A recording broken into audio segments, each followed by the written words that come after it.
காலையில் ஏந்து கோலம் போட்டாச்சு. காலைல வேலையாக வாசல் க்ளீன் பண்ணி கோலம் போட்டாச்சுங்க.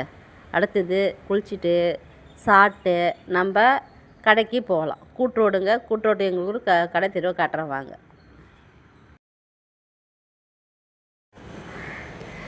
வாங்க, வீட்டு வேலைலாம் முடிச்சாச்சு. நம்ம இப்போ மார்க்கெட்டுக்கு போயிட்டு வீட்டுக்கு படைக்கிறதுக்கு தேவையான பொருள்லாம் எல்லாத்தையும் வாங்கின்னு வரல. வாங்க போகலாம். இப்படியே போக பார்த்து பார்த்தீங்கன்னா அங்கே புத்து கோயில் ஒன்று இருக்குங்க. நல்லா ஃபேமஸான கோயிலுங்க. அது அமாவாசையில் நல்லா ஃபேமஸாக கொண்டாடுவாங்க. அதுமாரி பார்த்திங்கன்னா அபூர்வா ஸ்வீட் ஸ்டால் இருக்கும். அதுமாரி பார்த்திங்கன்னா சென்ட்ரலில் கோயில் இருக்கும், புல்லா கோயில் ஒன்று இருக்குங்க. அப்புறம் பார்த்திங்கன்னா ஃபுல்லாக கடை தெருவு தாங்க. ஃபுல்லாகவே எல்லா இடத்துலையும் கடை தாங்க. கடை இல்லாமல் இடம் அங்கே ஒன்றும் கூட கிடையாதுங்க. அதெல்லாம் சுற்றி கிராமத்தில் இருக்கிறவங்க பூரா எல்லாமே இங்கே வாங்குவாங்க. எல்லா துணி கடையிலேருந்து, செப்பல் கடையிலேருந்து, மளிகை கடையிலேருந்து எல்லா கடையும் இருக்குது. ஸ்வீட்டு கடையே 4-5 கடை இருக்குதுங்க அங்கே. அதுக்கு மேலே இருக்குமே தவிர கம்மியாக இருக்காதுங்க. ஆனால் இது ஒரு சிட்டி தானுங்க. இது நல்லா பெருசாக இருக்கும், பார்க்கறது நல்லா அழகாக இருக்கும். எவ்வளோ ஜனம் வரும். பஸ்ஸு எல்லாம் இல்லைங்க. முக்கியமாக மீட்டிங்லாம் இந்த கட்சி மீட்டிங்லாம் பெரும்பாலும் இங்கே போடுவாங்க. ஆனால் அதேமாதிரி ஏரியாங்க சிட்டியான ஏரியா தாங்க இது. ரொம்ப கம்மியான ஏரியாலாம் எதுவும் கிடையாதுங்க.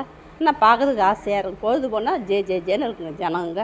அதுமாரி காலையும் ஜெயின்னு இருக்குங்க ஜனம். எல்லாம் சுற்றி வட்டாரத்துக்கெலாம் கூட்டுரோடு தாங்க மெயின். எல்லாம் வாங்கிறதுக்கு போகிறதுக்கு வரத்துக்கெலாம் இதாங்க மெயின் ஏரியா இது. அதனால் கடையை போய் பார்க்கலாம் வாங்க. அடுத்தது விளக்கு வாங்கலாம். இப்போ அகல் வாங்க வந்திருக்குறோம். அகல் வாங்கலாம் பாருங்கள். எவ்வளோ அகல் இருக்குது பாருங்களா. நம்மளுக்கு தேவையான அகல்லாம் நிறையா இருக்குங்க. நம்ம எப்படிலாம் பார்த்து வாங்கினா நம்ம பார்த்து வாங்கிக்கலாங்க. இந்த இடத்துல நிறைய அகல்லாம் இருக்குங்க. அதனால் உங்களுக்கு என்ன விருப்பப்பட்டால் இங்கேயும் வாங்கலாம். எவ்வளோ பேர் வாங்குவாங்க. வெளியூர் கிராமத்தில் கூட்டுரோடுன்றது பெரிய கொஞ்சம் சிட்டி மாதிரி தாங்க. அது அங்கே எல்லாருமே வாங்குவாங்க. வாங்கி எல்லோரும் எல்லா பொருளும் முக்கியமான பொருளாக இங்கே கிடைக்குங்க. எல்லோரும் வாங்குவாங்க.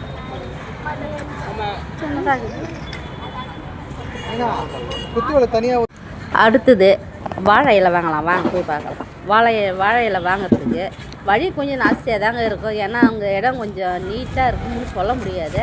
கொஞ்சம் தண்ணி இல்லை, மழை பெய்யுதில்ல, கொஞ்சம் சேறு சகதியமாக தான் இருக்கும். நம்ம போய் பார்த்து வாழை இலை பார்த்து வாங்கிக்கலாம். வாங்க போனால் ஒரு இலை 1 ரூபாங்க. 5 இலை வாங்கினா 5 ரூபா, 10 ரூபா அப்படிங்க. இலை 10 ரூபாய்க்கு கூடப்பா. எத்தனை இலை வாங்க போனால் 6 இலை வாங்க போகிறாங்க. 30 ரூபா சொல்லிக்கிறேன். 6 இலை 30 ரூபாயாங்க. அடுத்தது வாங்க தேங்காய் வாங்க போய் பார்க்கலாம். ஒரு காய் விலை 30 ரூபாங்க, 40 ரூபா, 50 ரூபா, 60 ரூபாங்க. காய் இப்போ தேங்காய் விலையை கேட்கவே முடியலைங்க. கேட்டால் பயமாக இருக்குது. ஏன்னா ஒரு காய் விலை சின்ன காய் தாங்க, அது 30 ரூபா. இன்னொரு காய் பார்த்தீங்கன்னா அதான் கொஞ்சம் பெருசாக இருக்குது, 40 ரூபா. இதாங்க இங்கே விலை எப்போதைக்கு. அடுத்தது வாங்க காய்கறிக்கிட்ட போகலாம். எல்லா காய்கறி இது வாங்கிட்டேன். மாங்காய் மட்டும் வாங்கலாம் சாம்பாருக்கு.